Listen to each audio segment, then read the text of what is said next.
Podme, podcast recharge and relax. Nah, sejarahnya gimana tuh, Mbak? Ceritakan yang Anda pelajari. Jadi nama bidang saya gitu teknisnya itu adalah paleoklimatologi atau paleo juga oceanografi. Nah mungkin kalau yang ingat di waktu kita SMA ya, paleo kan artinya purba yang jadul-jadul zaman bahula gitu. Klimatologi artinya iklim.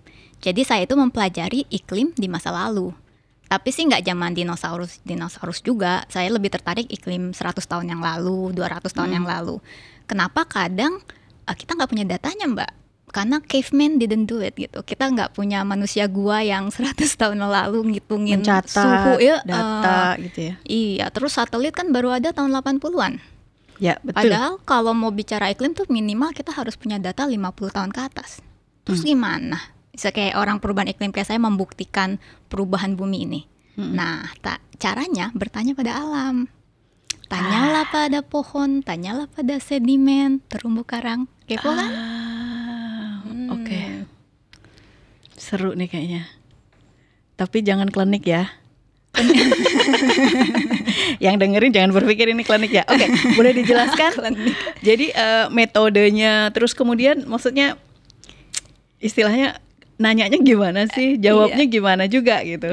Jadi kita kepo ingin punya sejarah iklim, tapi nggak punya data gitu kan. Nah ternyata mungkin yang masyarakat paling paham ya lingkaran tahun, ya kan. Kalau kita melihat pohon yang sudah ditebang itu kan ada lingkarannya. Nah lingkaran itu kan lingkaran tahun. Nah ternyata pohon itu kalau kita lagi kekeringan, lingkaran tahunannya itu lebih tipis, Mbak.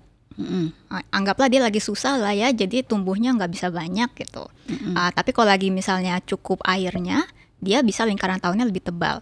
Jadi analoginya seperti itu dengan kita melihat arsip alam ini, kita bilang aja arsip alam, kita bisa tahu pada tahun apa waktu Mbak Ana lahir iklim di dunia itu seperti apa, atau iklim di Jakarta ini seperti apa, itu kita bisa tahu. Nah tapi arsip alam favorit saya itu terumbu karang. Kenapa itu? Terumbu karang itu adalah buku sejarah laut yang super keren. Oke. Sekarang kita makin bisa makin jatuh cinta nih sama terumbu karang gara-gara Intan. Terus. Iya, ayo terumbu karang itu apa? Binatang, tumbuhan? Iya, itu binatang apa tumbuhan sih? Judulnya terumbu karang, tidak menjelaskan dia apa. Kalau karangnya terdengar seperti batu, iya tapi kok kan? tumbuh? Mungkin ya karena bahasa Indonesianya ya batu karang gitu. Jadi kesannya dia batu. Padahal dia itu adalah hewan, Mbak. Hewan. Tapi ditempelin tumbuhan. Itulah simpelnya seperti itu. Loh. Dia masuk kategori hewan. Hewan, dia punya mulut, punya tangan atau kita bilang tentakel. Terus dia kayak manusia juga. Jadi dia kan badannya ditempelin tumbuhan. Jadi dia bisa menghasilkan makanan dari tumbuhannya. Tapi kalau males, dia nyari makanan keluar. Ya kayak kita lah kalau males beli makanan online gitu. Sama. Maksudnya? Dia langsung beli makanan pakai aplikasi. Jadi gini, dia adalah hewan, tapi dia ditempelin tumbuhan. Jadi dia punya kemampuan bersimbiosis ya bahasanya untuk menghasilkan makanan, untuk menghasilkan nutrisi dia sendiri. Hah? Hebat banget ya. Tapi biasanya itu kalau lagi lautnya happy, kalau lautnya lagi tidak terganggu. Kalau lautnya lagi butek gitu ya, dia cenderung mengambil nutrien dari laut sekitarnya, which is kayak menyerap di sekitarnya. Gitu. Jadi makan atau masak. Tapi dia makannya apa ya? Makannya nutrisi-nutrisi yang hara di lautan juga. Sesuatu yang hidup kayak tumbuhan apa gitu, bukan? Lebih kayak nutrien-nutrien di laut gitu. Jadi dia kayak menghisap. Karena dia bukan binatang besar, dia bukan dia kayak tidak mengunyah, tidak. Gitu. Jadi dia kayak menyedot gitu menyedot ya, gitu lewat semua pori-porinya, lewat tentakel gitu ya. Oke. Nah, kembali ke iklim dong. Wow, baru tahu nih. Mohon maaf saya sedikit shock. Baru tahu kalau terumbu karang itu adalah binatang.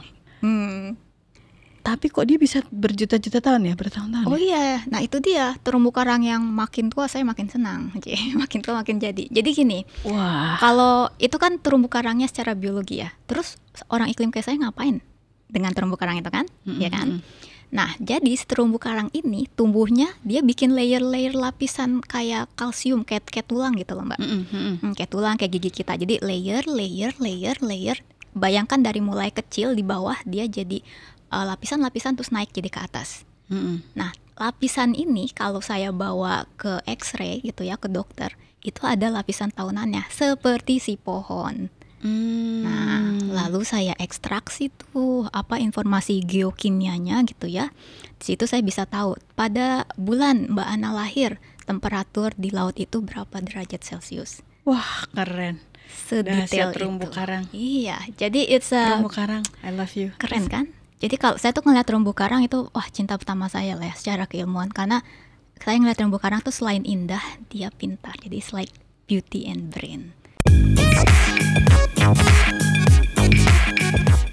Me versus science.